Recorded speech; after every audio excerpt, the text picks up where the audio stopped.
Everyone, আসসালামু আলাইকুম। আশা করি ভালো আছেন, সুস্থ আছেন। এটা হচ্ছে হট কফি। ম্যাডামের জন্য বানিয়ে নিলাম। এখন দুপুর ১:৩০ বাজে। তো ভাবলাম যে ম্যাডামকে ১ কাপ হট কফি দেই। এটা কিন্তু বেশ ভালো বানাই আমি।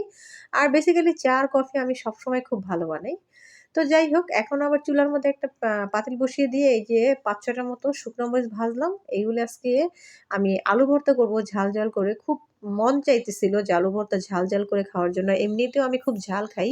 তো আজকে এই কাঁচামরিচ আর শুকনো মরিচ দিয়ে আজকে ঝাল, ঝাল করে আলু ভর্তা বানাবো। দুপুরবেলা কিন্তু গরম ভাতের সাথে অসম্ভব মজা লাগে। তো এইগুলো সবকিছু নিয়ে নিয়েছি উপকরণগুলো। তো পেঁয়াজ এগুলি এখন মরিচগুলো ডলে নিব। এগুলো সবকিছু এখন একত্র করে ভালোভাবে মাখিয়ে নিব। ভালোভাবে মাখিয়ে নিব। হাতের সাথে মানে কচলিয়ে, কচলিয়ে মাখবো। এই যে মাখাটা এরকম হবে। তো দেখিয়ে দিচ্ছি।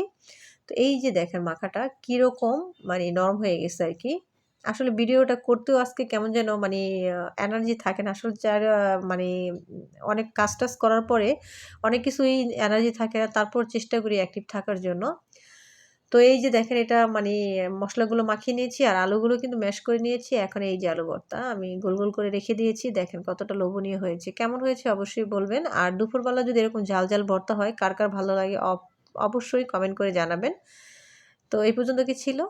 আল্লাহ হাফেজ।